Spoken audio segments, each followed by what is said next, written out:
question for me is, obviously you guys have these amazing companies established. You had that spark, that idea. Sort of what was your next step? Because I think, probably so many of the people listening have ideas that they want to get going on. So sort of what was your breaking point and what were your first steps to really test those ideas? You can jump around if you want, or you can just go on. I think that starting is really, it's the hardest thing. Where do you start? Because it's so overwhelming. It's like just starting a company. So I had to just get some ideas on paper, and really where I started with was my brand positioning, which really leads to a lot of other things. So I worked with a branding person who I had known previously, and we really started brainstorming about, who's the target customer, how do I want to position it, how am I making my company different from the other companies that exist out there. And through really creating the image, it helped me to really answer a lot of other questions. And then once I had that image out there, it was like a baby was being born. You kind of then started to see it take shape, and then lots of other things unfolded from there. So I started with the image and the branding and the positioning. So for me, I had no previous background in the fashion industry, and a totally different industry, but was really excited about fashion. So I had a lot to learn. So I actually went to, how did I start? I went to trade shows, went to conferences. It was all about networking. I would just talk about fashion and talk about designing and talk about socks to whoever. And that person might say, hey, you should talk to this person. And so it was just a lot of networking, a lot of learning. And through that process, I actually went to places to actually learn how to make socks. And then the idea about the brand came into play, because this is a very high-end brand. It's almost sort of like a maison in France, meaning it's very focused on excellence. And so in sourcing, I wanted to find only the very best mills in the world. So there was a whole process of sourcing mills, and that took a long time. And then there was product development, figuring out, okay, I had this idea for an aesthetic for the product, but I had no designing. I'm not a designer. I had no background in that. So how do you take this idea and sort of produce a product? So there's a lot of learning with that, and a lot of iteration in product development. And then there was a whole process of branding and figuring out the business model and all that. So I could go on and on, but it was a lot of just learning in the beginning and networking, and then just doing it. You have to just roll your sleeves up and start doing stuff. And I made a lot of mistakes, and through those mistakes, hopefully you learn how to pivot, and that was it. It was an iteration of mistakes that got me here. I think that's I will take this. So in terms of how we started, we came at it from different angles. So Yawa at the time, Yawa was working in China, actually for Calvin Klein, and she was traveling a lot, and she would have to get off, leave China and take an air flight, 16-hour transatlantic air flight, and get off and go right into a client meeting. And then I, on the other end, had a very, very packed daily schedule. I'm a New Yorker that just likes to do everything I possibly can. I'm sure many of you can relate to that. So, I'll go to the gym and I'll go to work, and then after work I'll have a meeting, like a networking event, and then after that I might go rock climb, and then after that I want to have dinner with friends. I'm just one of those people, never in my apartment. So when she was working in China and I was here, we talked about these challenges, and we talked about how clothing would sort of restricted us in being able to do what we wanted to do. She needed to look really polished in her client meeting, but how do you do that after a 16-hour flight? And I needed really versatile clothing that could take me from my client meetings during the day to rock climbing, to dinner with friends. And so as we started talking about our challenges, we realized that we could possibly come up with a solution. And we think we've done that with our line. So I guess in terms of like where we began and how we took the steps, we began with just talking about our challenges and saying like, how do we fix these challenges? Like, what is the best way to fix these challenges? And that's how we came up with our brand values, which stands by high performance, very versatile clothing, high quality. It needs to be able to hold up to all those different activities. And easy care. That was a big thing for us too, because I do so many activities I don't want to bother with dry cleaning. So that's how we analyzed every challenge and then tried to fix as many of those as we could. And I would like to add I agree with like figuring out the brand positioning, how to get started. And I guess my advice is just actually to do it, because when we first started, we had talked about wanting to do an activewear line, or like, you can talk yourself like all day long. And at the end of the day, once you start doing it, you figure out what it's going to become. And we've like shifted our whole idea since, and you just edit as you go along. And the hardest thing is to taking that first step and like just getting something out there. Done is better than perfect. And I think what's really important to note is what you start with is never what it will end up being. Like you'll start with this idea and you'll say, this is so perfect, this is great. And then 6 months down the road, you'll look back and be like, that is not what I started with. That is not the idea that I had in mind. But, based on experiences, based on feedback, I'm moving in a direction that fits the consumer and really will be successful.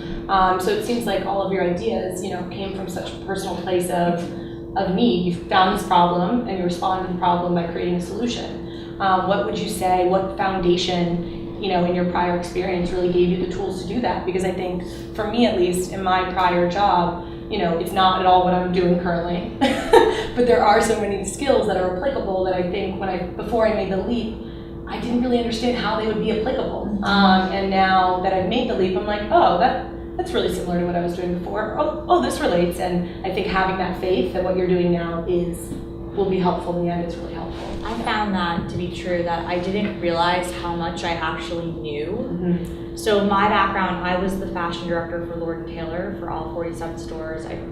Previous to that, I did product development. So I traveled to Asia and I managed ready-to-wear lines and accessories. And then after I left Lord & Taylor, I actually went to Bag Bar of Steel, which was the pioneer of the fashion rental space. And I was hired to help them take a struggling brand and help them make it fresh and exciting again. And so I went from an extremely organized corporate environment that had a lot of resources, which you actually don't realize how you take for granted when you come from an environment that has all that money and all the computer systems in place and IT teams and travel budgets and copy paper. I mean, like everything, like teams of people around you, and when you're in that environment, you're like trying to get yourself seen and heard and really want to make your mark there, going from that to a startup that has like It's hustle. nothing,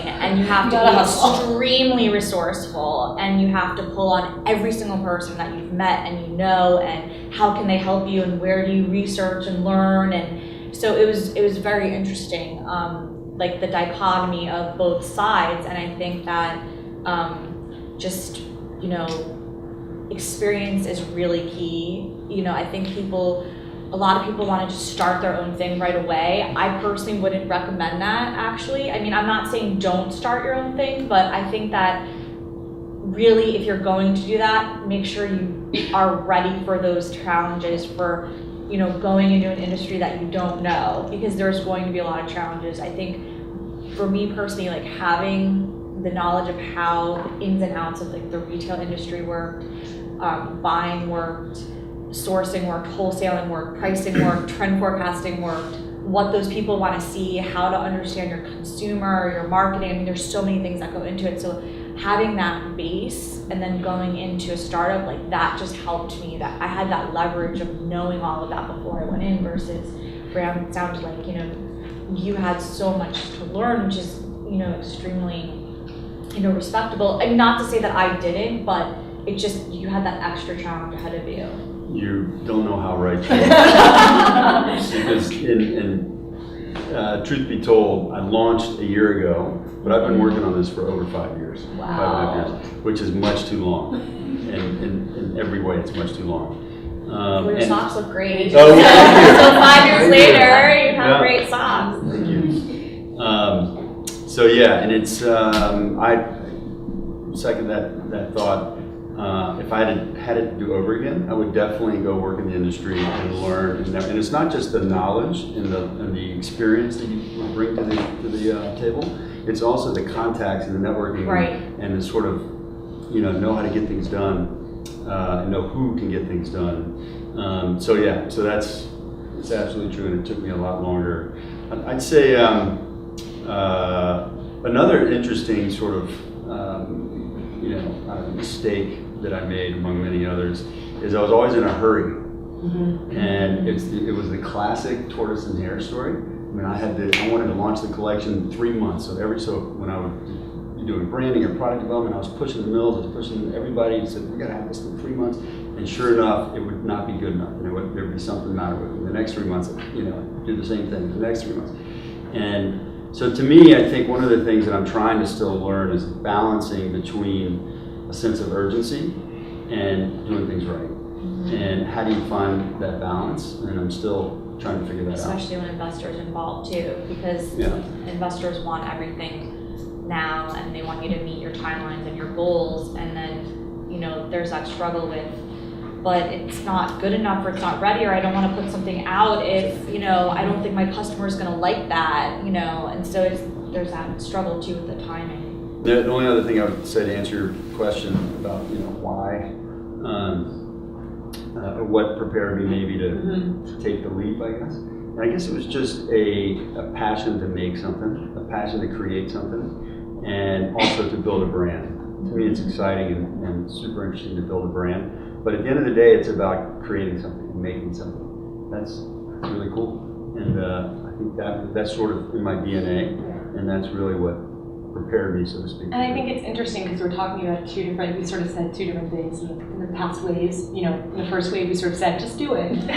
Because you just got to throw yourself out there and test the idea. I think the difference is having a foundation. There's sort of like a foundation, and then there's an impulse to do it. So, you have to have that education, whatever you're doing. So it's reading, doing the networking. It's really submerging yourself in the idea. But then to a certain extent, you just have to pull the trigger. So I think that we're saying two different things, but we've all sort of clearly experienced, the same process. It's the fine balance. Yeah. I think, again, like timing really is everything. I mean, you'll hear that over and over again. I think you have to personally pull on your intuition and decide, when is this the right time? You're going to always have that voice in your head that you want to do this, you want to do this, you want to do this, but when is it right for you to do it? And there is no perfect time. There's no perfect time, but I think you still have to be smart about when you decide personally to do it. What have you experienced and have in your, treasure chest there?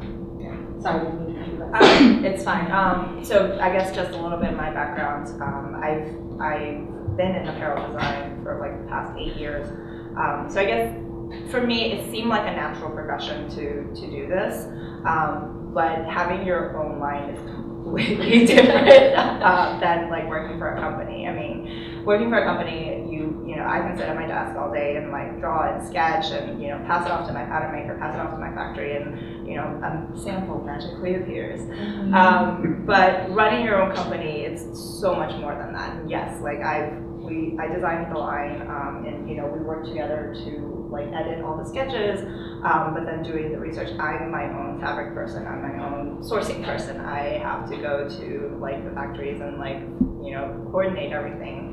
And beyond that is your own merchandiser, your own stylist, your own production person, and webmaster, and accountant, and legal advice, and everything else that comes with you're running a company. But I guess you learn a lot on the job, like you said.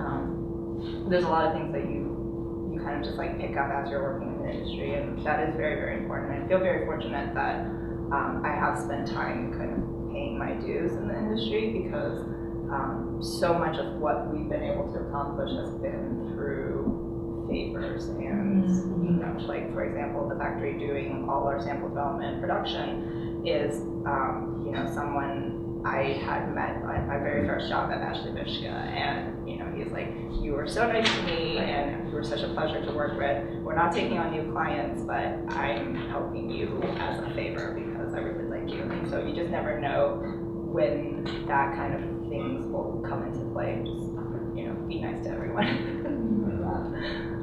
In terms of my personal history, so I actually started a very big agency where resources are plentiful. So I definitely can relate to that. But I actually went from a really big agency to a startup, and that obviously helped me because that phrase "wearing many hats" is an understatement.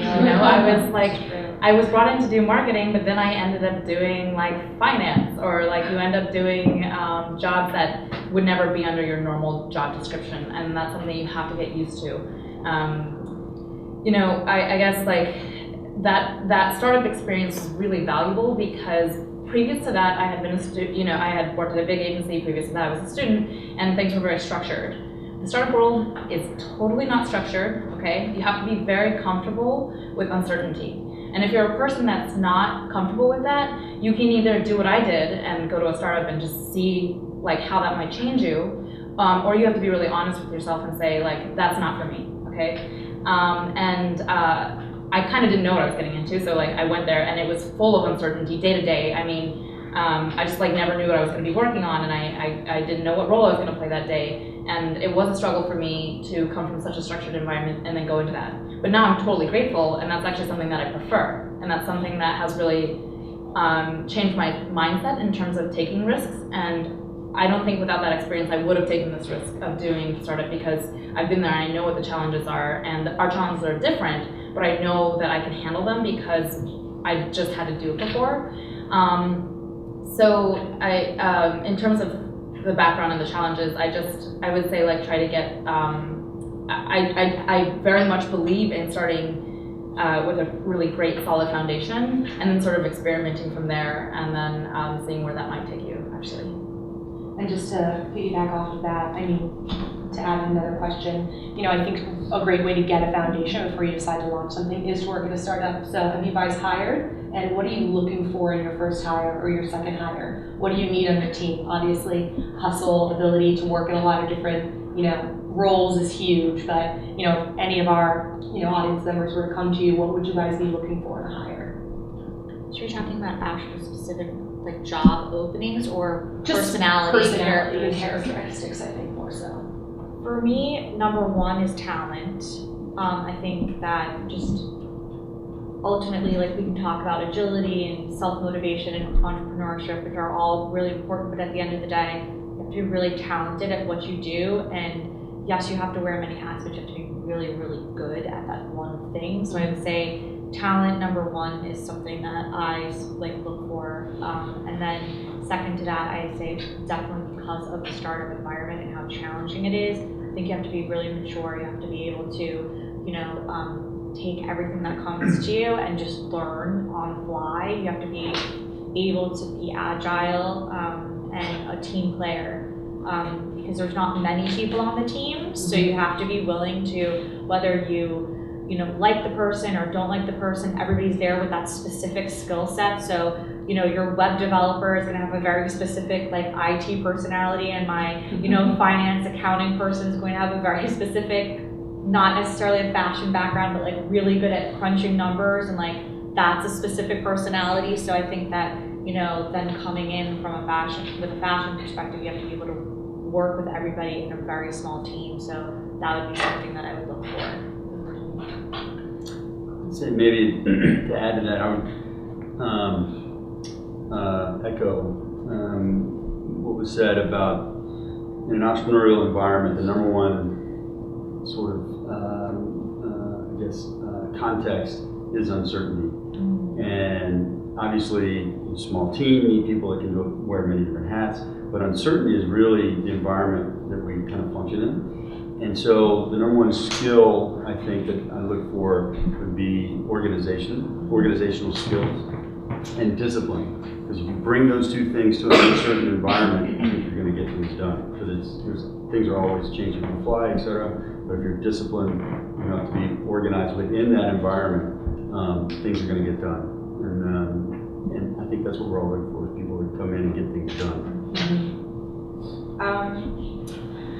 For me, this is in general like what I've looked for in hiring in the past, not just for our company, but like previously. I actually think like attitude is very important, and I always look for people who have like a hunger. I agree with you, like talent, like yes, you need it. Like, you know, if I don't think someone's going to be able to like step up to the task, like no matter what, it's just not going to work. But I think having a really good positive attitude and willingness to learn is way more important than like how much knowledge you're bringing in, especially if you're like starting out, like looking to, you know, get your foot in the door, because I think that hunger to like always learn and be open to learning new things always makes me really excited to have someone on my team just like, oh, I want to do this, and like I don't know how, but I'll figure it out and I'll learn it. So I think that translates really well to working on teams and, you know, being on a team as well as being in a startup environment, because you just never know what you're going to have to learn. I just recently learned how to use WordPress and build a website. But you know, you just never know. So yeah. For me, this is probably a little unusual, but I want someone very opinionated. And what I mean by that is I want someone that's going to give me feedback when I ask for it and not be afraid to do that. I don't want someone very aggressive. I don't want someone in my face telling me that I'm, you know, they're right and I'm wrong. But I definitely want someone that's opinionated and then maybe take action on that. And just to give you a little bit of background on like why that's important to me is because that's something I learned actually through the startup. I worked very closely with the founder and CEO. Okay, so like I was very young at the time, and that's a big gap in terms of experience. And when you're dealing with people like that, or perhaps in this case dealing with someone who's running their own business, they don't have time. Like they don't have time to sit there and like walk you through something. And like I think it's great when you can find someone who's, you know, nurturing and patient, but at the same time they do have to balance that with like being pressed for time. And he would ask me questions, and I was just so scared at the time that I kind of like, you know, was very hesitant in giving an answer, or very hesitant in telling him like what I thought. So it kind of comes back to confidence as well. But what I learned in that startup, and that I now also appreciate and would like in our own startup, is someone who's like, this is the direction I think we should take. This is why. Like, what do you think? And then, you know, I can make a decision right there, and then like let's go for it. Or we can, you know, go back and forth and say, well, you know, let's analyze it from this perspective or that perspective, or how are you going to solve this challenge? But I need someone that's going to step up and say, this is what I think, whether it's right or wrong, and be like confident to say like, I don't know if this is right or wrong, but this is what I think, this is the direction, and then we go with that or not. So that's the confidence and the sort of opinionated personality is something that I would look for. I would also say, sorry with everybody, I would also say preparation. It kind of bugs me when somebody comes to the table and will possibly like voice their opinion, but they have no backup for it. That's true. So I would say that like make sure you know definitely, I totally agree, because when you're a small team, like everybody's pulling their own weight, and so you have to. I agree, like you want somebody who's really confident in their decision making and their opinions, but also to be prepared with why you believe that and what, you know, why you think that's going to make a difference to this business. So we only have 5 minutes left. But for the last question, I feel like on these panels, a lot of the time you get such a, not negative, but realistic view of what starting a business looks like. And so can you guys talk a little bit about achievements that you guys have reached where, you know, you thought you wouldn't get there and you just said, you know, looked in the mirror and were like, that's awesome, I just worked 5 years and, you know, I accomplished at least one part of something I wanted to accomplish or something I wanted to build. Because I think it's important to end on a positive, you know, note. This experience has been like one of the best experiences of my life. Like, let's just say that. It's hard, but it's so worth it because you're building something of your own, and it's like I said, like your baby, you're so proud of it, you know. I think that my website I'm really proud of. It took a lot of work to do that. You guys should check that. Positioning. Awesome. Thank you. And just like actually doing this for myself. It's, you know, something that I wanted to do for a while, and so I'm just proud of the fact that I had the courage to start it. And I'm still really, really new. We're only like 2 months live, so you know, we don't have like tons of accomplishments just yet, but just the fact that it's live and doing it is a huge accomplishment. So I would say like that's really amazing. What I'm proud of. And I think I really do feel that if you do want to have your own company, I would highly encourage it. And whether or not, you know, everybody's definition of success is different. You know, for me, the fact that I did it is success enough. You know, whether it's going to be this like wildly money-making, you know, venture, you know, that would just be like icing on the cake. But the fact that I did it and learned so much from it was a huge achievement. Nice. So I've launched a year ago and still definitely struggling in terms of sales, but I am proud of a lot of things. That I did create something from nothing. It's just this huge sense of accomplishment. And more than anything else, I think what I've created is a brand. And that's pretty exciting. We've been recognized in our space, which is commonly referred to as classic men's style, as the top sock brand that's really elevating socks to a new level, a new standard that's never been elevated before. And that's being talked about by the top sort of blogger in the space. And so one little, Congratulations. Yeah, well, That's huge. it is huge. Now we need to convert that into sales. Yeah. So that's a huge challenge. I mean, it's I don't see a straight line, so we're still struggling to figure that part of it out. But so just to talk about one specific accomplishment, even more specific than that, with this top blogger who's really considered the top guy in the space. He's a big fan, and he actually approached me last year and wanted to do a collaboration style, and we did. So we collaborated on a new sock style that he promoted to his readers and his subscribers, and that was very successful. And of course, the piece that he wrote about it, he actually called it the perfect sock. Oh, who's amazing. So, Simon Crompton, Okay. and his blog is permanentstyle.co.uk. Awesome. So that was pretty cool. I think what you've just noticed there is entrepreneurs' inability to ever talk about achievement without failure. Well, I mean, it's just so true. There's always so much more you can do and so much more, you know, we want to do, but, you know. Yeah. I think But that's you know the what, constant struggle, is at the patting end- yourself on the back without an asterisk. that's true.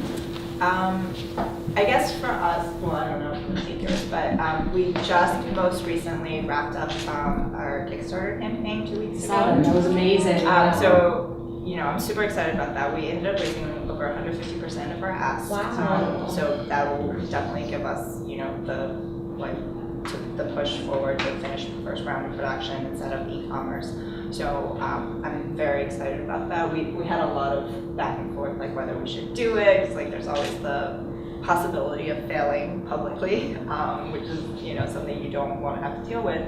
But I feel so grateful and like happy that we ended up That's doing amazing. that. That is so Having fun. amazing. Yeah. So- Congratulations.